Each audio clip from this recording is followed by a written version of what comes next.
Hey guys, welcome back to lecture number 2 of database management system. दोस्तों, आज के इस वीडियो का जो टॉपिक होने वाला है वो है application of database management system. मतलब ये जो डेटाबेस मैनेजमेंट सिस्टम है या फिर डाटाबेस है वो किस किस फील्ड्स में इस्तेमाल होता है वो आज के इस वीडियो में हम लोग मिलकर डिस्कस करेंगे। So let's get started. Okay guys, welcome back to the computer screen. तो आज के इस वीडियो में हम लोग देखने वाले डेटाबेस मैनेजमेंट का लेक्चर नंबर 2, जिसमें हम लोग स्टडी करेंगे अबाउट एप्लीकेशन ऑफ डीबीएमएस की जो डेटाबेस मैनेजमेंट सिस्टम है या फिर आप लोग बोल सकते हो डेटाबेस है वो किस किस फील्ड्स में यूज होता है उसके बारे में आज के इस वीडियो में डिस्कस करेंगे। So let's get started. Application of database management system, जो सबसे पहला एप्लीकेशन है वो है सेल्स। अब सेल्स में जो डेटाबेस मैनेजमेंट सिस्टम है वो कैसे वर्क करता है उसके बारे में एक्सप्लेन करता हूँ। तो सबसे पहले जो है वो है प्रोडक्ट डिटेल्स, मतलब कौन सी प्रोडक्ट की डिटेल्स है या फिर इंफॉर्मेशन है उसके बारे में जो डिटेल्स है वो भी डेटाबेस में स्टोर होती है। और जो कस्टमर डिटेल्स है, फॉर एग्जांपल जो फ़ोन नंबर्स हैं उसके बारे में जो है डिटेल्स स्टोर होती है कस्टमर्स की। थर्ड जो होता है वो है परचेज डिटेल्स, मतलब जो कस्टमर है वो क्या क्या परचेज करता है उसकी जो डिटेल्स है वो भी डेटाबेस में स्टोर होती है। तो इस तरीके से सेल्स भी एक बहुत इंपॉर्टेंट फैक्टर है जिसमें डीबीएमएस यूज होता है। सेकेंड जो फैक्टर है वो है ऑनलाइन शॉपिंग।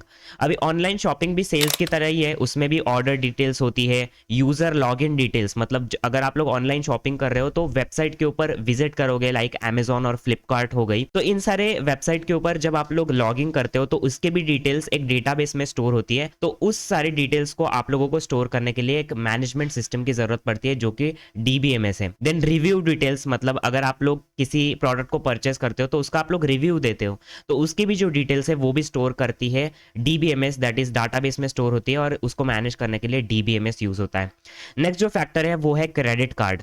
अब क्रेडिट कार्ड से आप लोग जो भी ट्रांजैक्शन करते हो वो ट्रांजैक्शन डिटेल्स जो है वो भी एक डेटाबेस में स्टोर होती है, तो उसके लिए भी डीबीएमएस की जरूरत पड़ती है। वापस क्रेडिट कार्ड का जो ओनर है उस ओनर की भी डिटेल्स लगती है तो वो भी एक डीबीएमएस में स्टोर होती है, और भी एक्सेट्रा एक्सेट्रा बहुत सारी डिटेल्स होती है क्रेडिट कार्ड्स की भी जो कि डीबीएमएस के थ्रू स्टोर करी जाती है या फिर मैनेज करी जाती है। नेक्स्ट जो हमारी डिटेल है वो है फाइनेंस के रिलेटेड। अब फाइनेंस की अगर बात आती है तो ऑनलाइन ट्रेडिंग की बात आती है, तो ऑनलाइन ट्रेडिंग जो डिटेल्स है वो भी स्टोर्ड होती है डीबीएमएस में के थ्रू और उसको मैनेज करा जाता है डीबीएमएस के थ्रू। और अगर आप लोग फाइनेंस फील्ड के हो तो आप लोग को स्टॉक्स एंड बॉन्ड्स पता होंगे, तो स्टॉक्स और बॉन्ड की जो परचेस डिटेल्स होती है या फिर सेल्स डिटेल्स होती है वो भी हमारी डीबीएमएस के थ्रू जो है वो मैनेज की जाती है। तो फाइनेंस भी एक बहुत इंपॉर्टेंट फैक्टर है।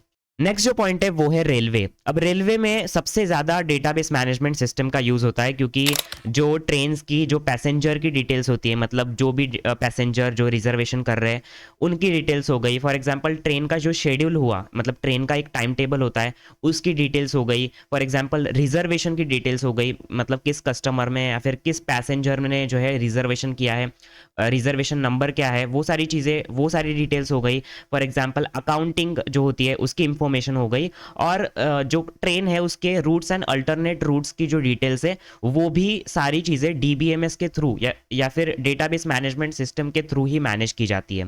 तो रेलवे एक बहुत इंपॉर्टेंट फैक्टर है डीबीएमएस के एप्लीकेशन का। नेक्स्ट जो हमारा पॉइंट है वो है एयरलाइंस। अब एयरलाइंस जो है रेलवे से काफ़ी ज़्यादा मिलता जुलता है क्योंकि इसमें भी पैसेंजर नेम रिकॉर्ड्स हो गए, फ्लाइट के शेड्यूल्स हो गए, मतलब टाइम टेबल, उसके रिजर्वेशन की जो इंफॉर्मेशन हो गई वो हो गई, अकाउंटिंग, रूट डिटेल्स और लॉगिन डिटेल्स। मतलब अगर आप लोग किसी ऐप या फिर किसी सॉफ्टवेयर या फिर किसी भी वेबसाइट से अगर आप लोग एयरलाइन की टिकट बुक कर रहे हो तो उसकी लॉगिन डिटेल्स या फिर कौन लॉगिन कर रहा है, कौन पैसेंजर लॉगिन कर रहा है, उसकी भी डिटेल्स एक डाटाबेस में स्टोर करनी पड़ती है जो कि हमारा जो है एयरलाइंस का डेटाबेस में स्टोर होती है।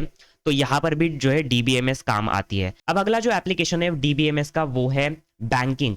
बैंकिंग भी एक बहुत इंपॉर्टेंट फैक्टर है। बैंकिंग में जो कस्टमर डिटेल्स होते हैं, ट्रांजैक्शन इंफॉर्मेशन हो गई, क्या क्या ट्रांजैक्शन हुई है, कितने पैसे आप लोगों ने निकाले, वो सारी चीज़ें एक डेटाबेस में स्टोर होती है। क्रेडिट कार्ड डिटेल्स, आप लोग का क्रेडिट कार्ड नंबर क्या है या फिर वो सारी क्रेडिट कार्ड के रिलेटेड जो इंफॉर्मेशन होती है वो भी डेटाबेस में स्टोर होती है।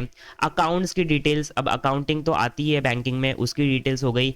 लोन आप लोग कितना ले रहे हो तो उसकी भी डिटेल्स हो गई बैंकिंग में। तो ये सारी जो डिटेल्स है वो बैंकिंग के डेटाबेस में स्टोर होती है, तो इसमें भी डीबीएमएस का एक बहुत बड़ा हाथ है। अब नेक्स्ट जो पॉइंट है जिसके बारे में मैं बात करूंगा विच इज मैन्युफैक्चरिंग। अभी मैन्युफैक्चरिंग में जो भी इंडस्ट्रीज वगैरह है वो भी आ गई। तो मैन्युफैक्चरिंग में जो है एक बहुत इंपॉर्टेंट पॉइंट होता है which is supply chain management. अब सप्लाई चेन मैनेजमेंट का मतलब क्या होता है?